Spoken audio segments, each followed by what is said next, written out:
All right, I was assigned number 1 for problem set 12, and this problem asked us to find the Fourier transformation of a function that was described as an upside down v with height a and width b over a.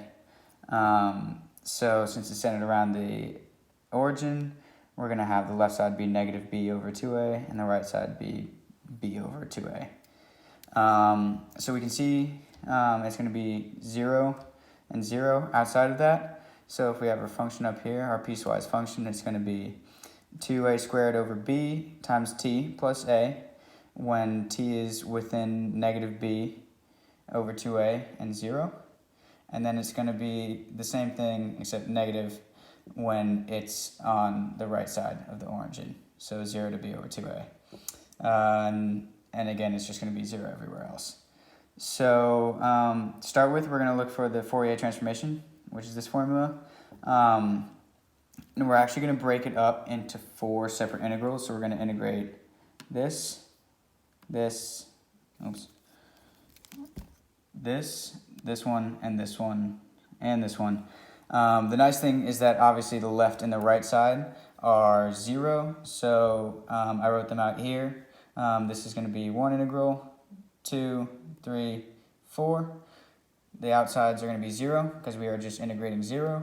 And then the middle 2 integrals are what we care about. So we're going to be adding these 2 up. So for these 2 integrals, I further broke them into more integrals. So this one, essentially what I did is just factor the e into the parentheses on both of them.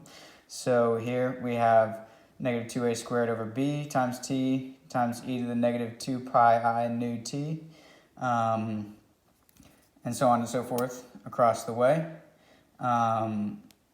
This one makes up for these 2, and this one makes up for these 2. So for the first integral, we're going to have to solve with an integration by parts.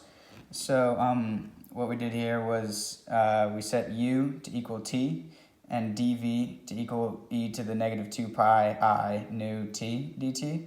So that's going to be basically u is going to be t, and then dv is going to be this one, this bit right here. Since this is a constant, we can kind of just pull it out of the integral as shown down here. So we have the constant times, so the integration by parts is going to look like this over here. And then written out for our equation, it's going to look like this right here, which can be simplified to this on the right side. The second integral is pretty straightforward. We don't really need to do anything special. It's just a constant times an e function. So that's going to eventually simplify over to this value right here. And then as for the third and fourth integral, this one and this one, they're actually going to be identical to the first and second integral. The only difference for the third one is the third one's going to have a couple of negatives changed. So instead of going through the whole process of u substitution, I'm just going to cite the answer right here.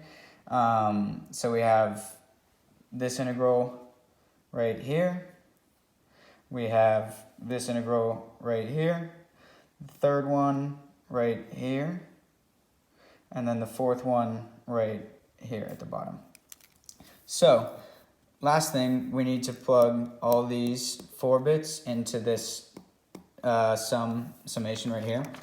So if we look at this side, it'll end up looking like, so this, I split them up so in a way so that this top one is one of the curves and this bottom one is the other curve, or straight line, I guess. So essentially, a lot of things cancel out. So this first term right here, the first half of the first integral, manages to cancel out with part of the third integral. So it's going to be, if you were to multiply this by this, it's going to be the negative of that. So this one and that cancel. And it's going to be the same thing down here. This part of the factoring cancels out with the beginning over here.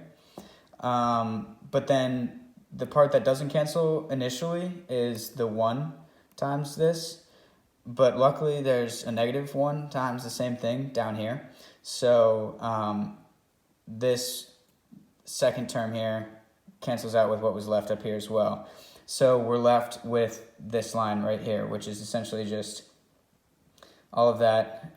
It's the second half of the first and third integrals. Now they're almost the same. The only difference is that one is 1 minus e, the other is e minus 1. So if we factor out a squared over 2 pi squared nu squared b, it simplifies down to here.